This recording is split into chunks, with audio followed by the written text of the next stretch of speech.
Assalamualaikum warahmatullahi wabarakatuh. Perkenalkan, nama saya Nur Amanah, NIM 180101110247. Jadi di sini saya akan mempresentasikan tugas paper mikrobiologi dengan judul bioremediasi.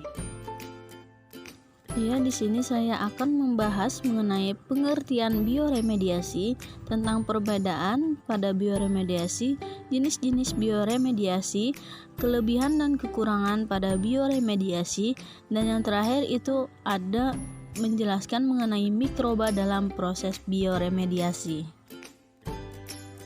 Ya, yang pertama ini mengenai pengertian dari bioremediasi. Bioremediasi itu berasal dari dua kata, yaitu bio dan remediasi, yang dapat diartikan sebagai proses dalam menyelesaikan masalah. Bioremediasi itu adalah strategi atau proses detoksifikasi polutan yang terdapat di dalam lingkungan dengan bantuan mikroba, tumbuh-tumbuhan atau biokatalisator seperti enzim, baik enzim mikroba atau enzim pada tumbuhan. Jadi, bioremediasi ini merupakan strategi atau merupakan serangkaian perencanaan dalam proses detoksifikasi polutan, di mana bioremediasi ini berfungsi sebagai alat untuk membersihkan lingkungan. Nah, di sini bisa juga dengan bantuan mikroba atau tumbuh-tumbuhan, atau juga dengan biokatalisator seperti enzim itu baik dari enzim mikroba ataupun enzim yang dari tumbuh-tumbuhan. Ya, di sini ada pembagian dalam bioremediasi. Nah, bioremediasi yang menggunakan mikroba itu terbagi menjadi tiga, yaitu yang pertama itu ada biostimulasi, yang kedua itu ada bioaugmentasi, dan yang ketiga itu ada bioremediasi intrinsik. Yang pertama itu ada biostimulasi. Nah, biostimulasi itu merupakan suatu proses bioremediasi yang dilakukan dengan cara penambahan zat gizi atau sumber energi yang dibutuhkan oleh suatu organisme. Jadi, bioremediasi ini adalah suatu proses yang dilakukan melalui penambahan zat gizi tertentu yang dibutuhkan oleh suatu mikroorganisme, misalnya nutrien dan oksigen, atau menstimulasi kondisi lingkungan sedemikian rupa, misalnya pemberian aerasi, agar mikroorganisme tumbuh dan beraktivitas lebih baik. Jadi, nutrien dan oksigen dalam bentuk cair atau gas itu ditambahkan ke dalam air ataupun tanah yang tercemar untuk memperkuat pertumbuhan dari aktivitas bakteri remediasi yang telah ada di dalam air atau tanah tersebut. Namun sebaliknya, jika kondisi yang dibutuhkan itu tidak terpenuhi, maka mikroba itu akan tumbuh dengan lambat atau bisa mikroba itu akan mengalami kematian yang sudah mengalami perubahan sifat. Jadi, mikroorganisme yang dapat membantu membersihkan kontaminan tertentu itu kemudian ditambahkan ke dalam air ataupun tanah yang sudah tercemar. Nah, akan tetapi proses ini itu mempunyai hambatan, yaitu sangat sulit untuk mengontrol kondisi situs yang tercemar agar mikroorganisme dapat berkembang dengan optimal.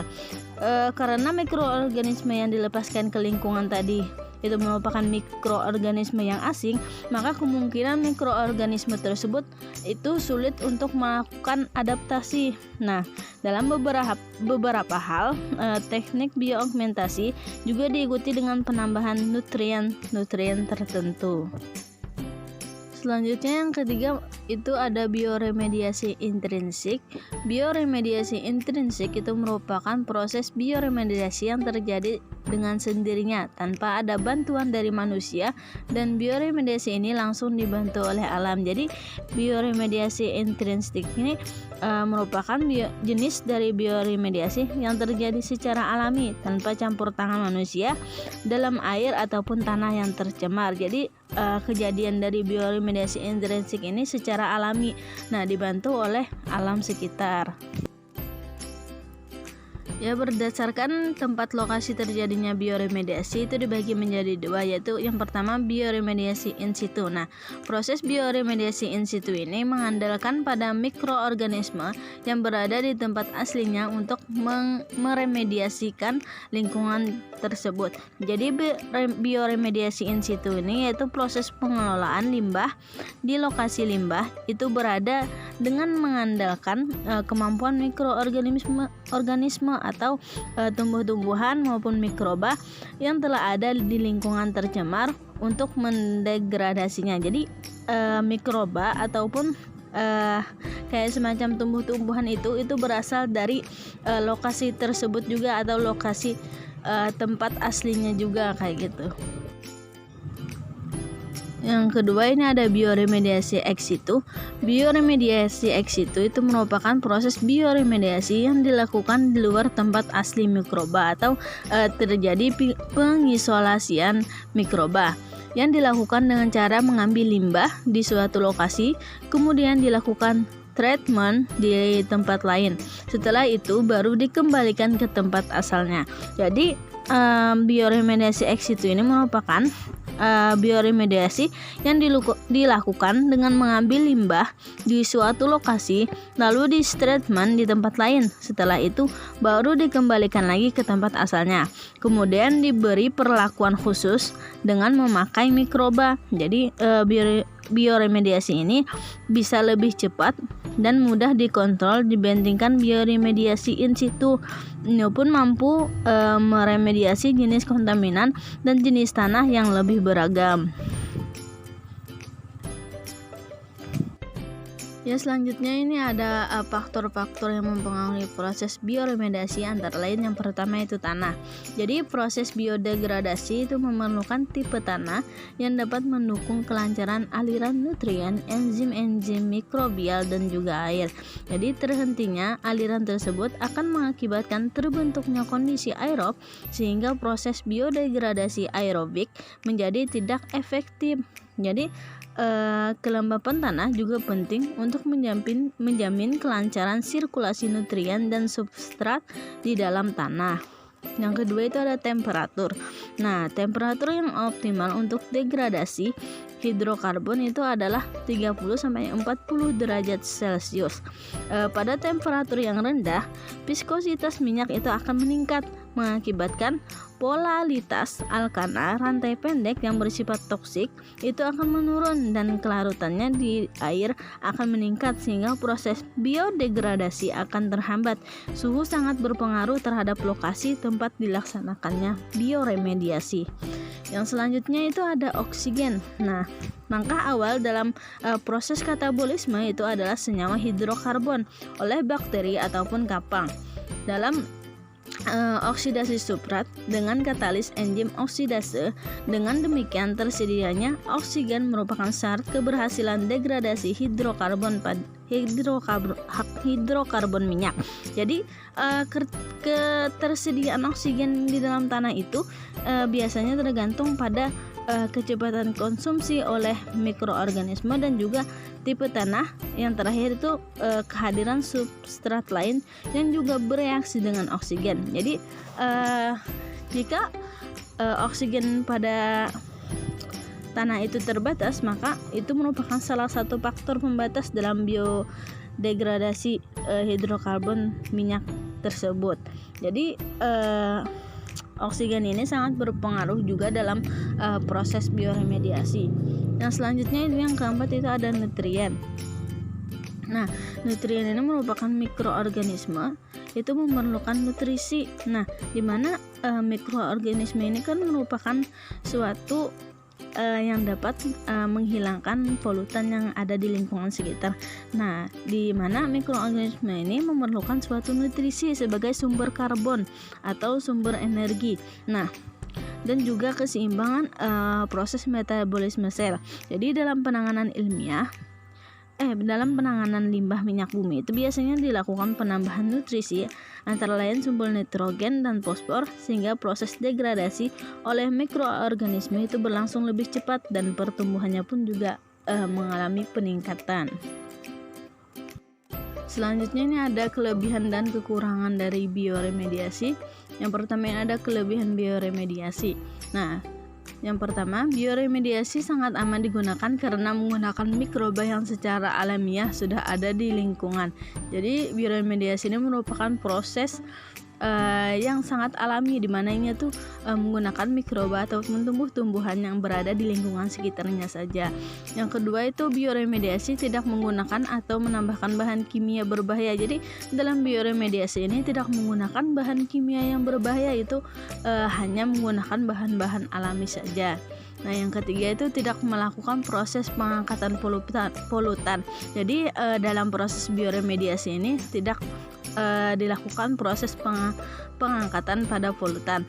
Jadi yang keempat itu teknik pengolahannya mudah diterapkan dan murah biaya. Jadi proses bioremediasi ini pengolahannya itu sangat mudah dan tidak memakan biaya yang banyak.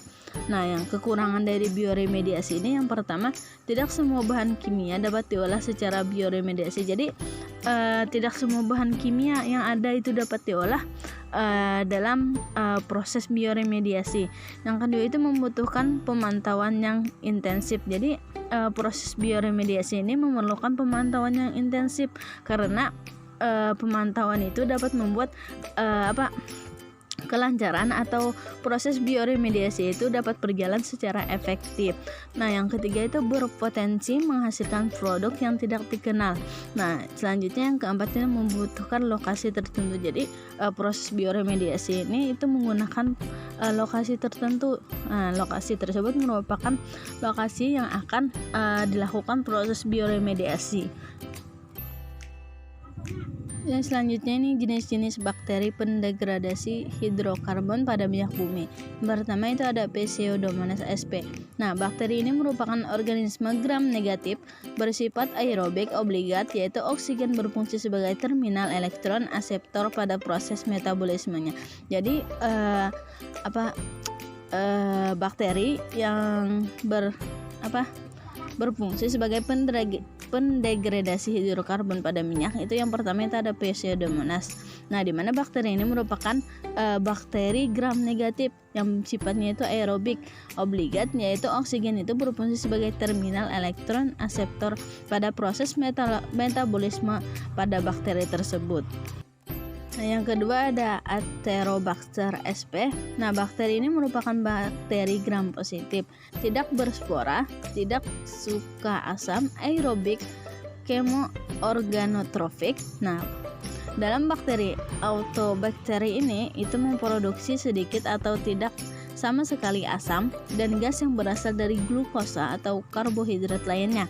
Nah, katalase itu bersifat positif dan temperatur optimum pada bakteri ini yaitu 25-30 derajat Celcius. Nah, yang ketiga ada Acinetobacter sp. Nah, tipe selnya adalah gram negatif, tetapi sulit untuk diwarnai. Nah, bakteri ini bersifat aerobik, sangat memerlukan oksigen sebagai terminal elektron pada metabolismenya.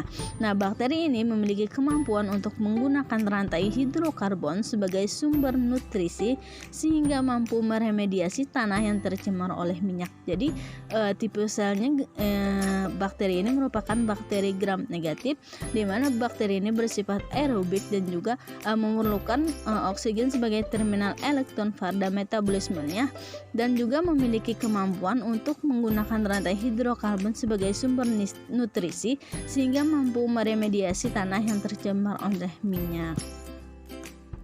Nah, yang keempat ini ada Bacillus sp. Nah, Bacillus sp ini merupakan bakteri gram positif dan bersifat aerob. Adapun suhu pertumbuhan maksimumnya yaitu 30-50 derajat Celcius dan suhu minimumnya itu yaitu 5-20 derajat Celcius dengan pH pertumbuhan 4,3-9,3. Jadi bakteri ini mempunyai kemampuan dalam mendegradasi minyak bumi, di mana bakteri ini menggunakan minyak bumi sebagai salah satunya sumber karbon untuk menghasilkan energi dalam pertumbuhannya. Yang selanjutnya sini ada mikroba atau mikroorganisme yang berperan dalam pendegradasian logam. Yang pertama ini ada Enterobacter cloch dan Pseudomonas fluorescens. Jadi mikroba ini mampu mengolah korium 6 menjadi korium 3 dengan bantuan senyawa-senyawa hasil metabolisme, misalnya hidrogen sulfid, asam askorbat, dan juga glutathione sistem dan lain sebagainya. Nah, yang kedua itu Desulfovibrio sp. Mikroba jenis ini membentuk senyawa sulfid dengan memanfaatkan hidrogen sulfida yang dibebaskan untuk mengatasi pencemaran logam Cu. Jadi mikroba itu ini membentuk senyawa sulfid dengan memanfaatkan hidrokarbon sulfida yang ada di lingkungan, yang mana hidrogen sulfida tadi itu dibebaskan untuk mengatasi pencemaran logam pada lingkungan sekitarnya.